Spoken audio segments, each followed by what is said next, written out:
Hello, dear students. Today we are going to learn and understand the question and answers of lesson number 24 Substances, Objects, and Energy from Environmental Studies textbook part 1 standard 5.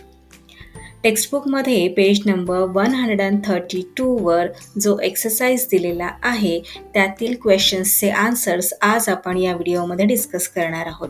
So first question आहे, what's the solution? We need to make a sharbat quickly for some guests, but we only have sugar candy in the house. Sugar candy म्हणजे खडीसाखर. आणि खडीसाखर ही मोठी मोठी असते, तुम्हाला माहीत आहे. ती पटकन पाण्यामध्ये विरघळत नाही आणि आपल्याला पाहुण्यांसाठी सरबत पटकन तयार करायचे आहे. मग यावर काय सोल्युशन आहे? So answer, we can pound sugar candy into fine powder. Pound म्हणजे कुटणे. शुगर कॅन्डीला आपण कुटून बारीक फाईन पावडरमध्ये तयार करू शकतो. Wien the powder is fine, जेव्हा पावडर ही बारीक होईल, it will quickly dissolve in water. ती पावडर पाण्यामध्ये पटकन डिझॉल्व्ह होईल म्हणजेच विरघळेल. देअरफॉर वी कॅन मेक शरबत क्विकली. आणि अशा प्रकारे आपण सरबत हे पटकन तयार करू शकतो. नेक्स्ट आहे, we need to rub salt on a corn cob but only salt crystals are available. Corn cob म्हणजे मक्याचं कणीस. मक्याच्या कणसावर लावायला मीठ हवे आहे, पण फक्त मिठाचे मोठे मोठे खडेच अवेलेबल आहेत. मग यावर काय करता येईल?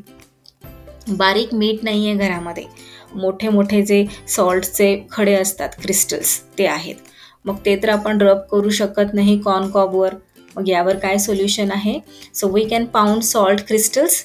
इथे सुद्धा आपण सॉल्ट क्रिस्टल्सला बारीक कुटू शकतो. Either we can use mortar pestle or we can also crush the crystals of salt in a grinder. Mortar pestle म्हणजेच खलबत्ता. खलबत्त्यामध्ये आपण या मोठ्या मोठ्या खड्यांना मिठाच्या कुटू शकतो किंवा मिक्सर ग्राइंडरमध्ये बारीक करू शकतो या मोठ्या खड्यांना. Such powdered salt can be easily applied on the corn cob. आणि अशा प्रकारचं पावडर सॉल्ट आपण त्या मक्याच्या कणसावर इझिली स्प्रेड करू शकतो. Use your brain power. Why do tablets of camphor decrease in size day by day? Camphor म्हणजे कापूर. मग इथे क्वेश्चनमध्ये काय विचारलेले आहे की कापराच्या वड्यांचा आकार हळूहळू कमी होताना का दिसतो? तुम्हाला कापराच्या वड्या माहीत असतील, अशा प्रकारच्या असतात. मग जेव्हा आपण कापूर घरामध्ये आणतो, तो घरामध्ये आणल्यानंतर काही दिवसांनी त्याची साईज ही कमी झालेली दिसते. मग असे का होते? So answer, tablets of camphor are in solid state. कॅम्फरच्या ज्या टॅबलेट्स असतात त्या सॉलिड स्टेटमध्ये असतात. Camphor has a property to turn in to gaseous state directly from a solid state. कॅम्फरमध्ये गुणधर्म असतो, एक प्रॉपर्टी असते कॅम्फरची. काय आहे property?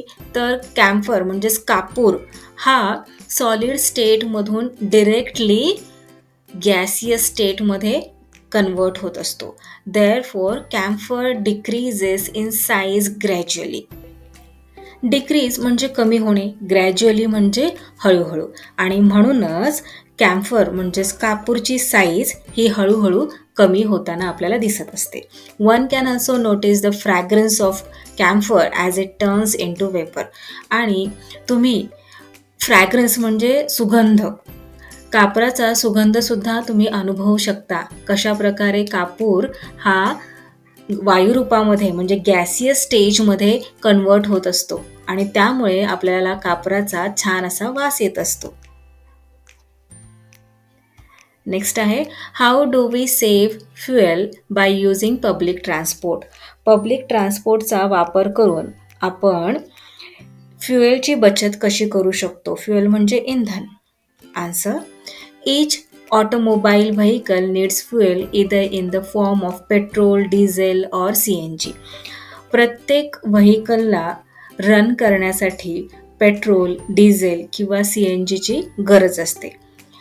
If all the people use a separate vehicle, जर प्रत्येक माणसाने सेपरेट व्हेकल यूज केले तर काय होईल, the amount of fuel consumed would be much more. मग जे फ्युएल लागणार आहे ते खूप मोठ्या प्रमाणात लागेल. If many people start using a public transport, जर बऱ्याच लोकांनी पब्लिक ट्रान्सपोर्टचा यूज केला, म्हणजेच बस, रेल्वे अशा प्रकारचे पब्लिक ट्रान्सपोर्ट जर यूज केले, तर काय होईल, the fuel consumption would be reduce. जे फ्युएल लागणार आहे ते कमी लागेल. A single bus or a train can carry many people and thus it can save lots of fuel. Single bus आणि ट्रेनमध्ये तुम्ही पाहिलं असेल, बसमध्ये किती सारे लोक मावत असतात. त्याच प्रकारे ट्रेनमध्ये सुद्धा एकाच वेळी बरेच लोक प्रवास करू शकतात. मग अशामुळे काय होणार आहे, खूप सारे फ्युएल आपले वाचणार आहे. Next question, answer the following questions. When and why do clothes smell of naphthalene? नॅफ्थलीनच्या गोळ्या अशा प्रकारच्या असतात. यालाच डांबराच्या गोळ्या असेही म्हणतात. डांबर गोळ्या ठेवलेल्या कपड्याला डांबर गोळ्यांचा वास कशामुळे येतो? So answer, the naphthalene balls are continuously converted into small particles in the gaseous state. Naphthalene बॉल्सचे सतत गॅसियस स्टेटमध्ये रूपांतर होत असते आणि ही प्रक्रिया जेव्हा चालू असते तेव्हा काय होत असते, तर या बॉल्सचे छोटे छोटे पार्टिकल्स हे पसरत असतात. These particles settle down on the clothes in which they are kept. आणि ज्या कपड्यांमध्ये हे नॅफ्थलीन बॉल्स ठेवलेले आहेत त्या कपड्यांवर या बॉल्सचे छोटे छोटे जे पार्टिकल्स गॅसियस स्टेटमध्ये कन्वर्ट झालेले आहेत ते छोटे छोटे पार्टिकल्स या कपड्यांवर सेटल डाऊन होतात, बसतात. Therefore if naphthalene balls are kept for a long time in the clothes, they smell of naphthalene due to these particles. आणि त्यामुळे ज्या कपड्यांमध्ये हे नॅफ्थलीन बॉल्स बराच काळ ठेवलेले असतात त्या कपड्यांना या बॉल्सचा स्मेल येतो. Now let's see next question. In which states is water found in nature?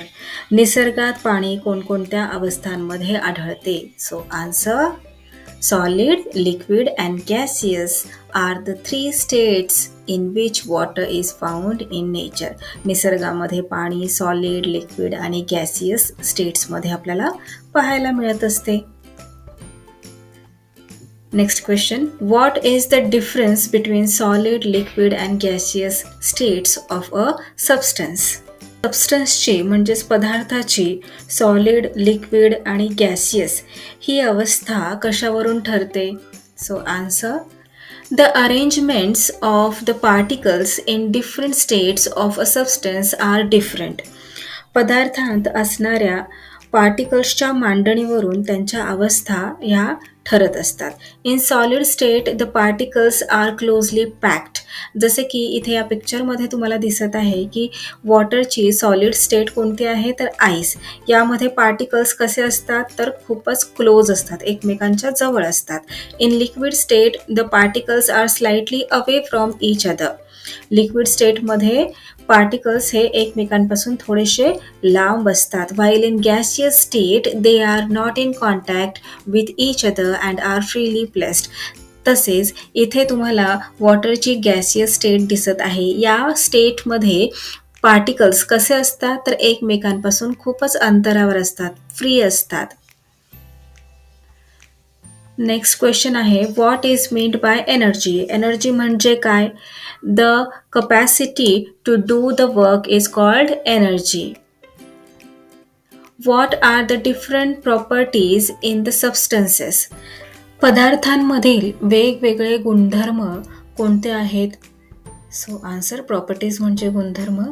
Hardness, transparency, colour, smell, solubility in water म्हणजेच तो पदार्थ पाण्यामध्ये विरघळत असेल तर त्याला सॉल्युबल सबस्टन्स असे म्हणतात आणि जर विरघळत नसेल तर त्याला इनसॉल्युबल सबस्टन्स असे म्हणतात. तर solubility in water etcetera are the different properties seen in the substances. Which substances give energy in the form of heat?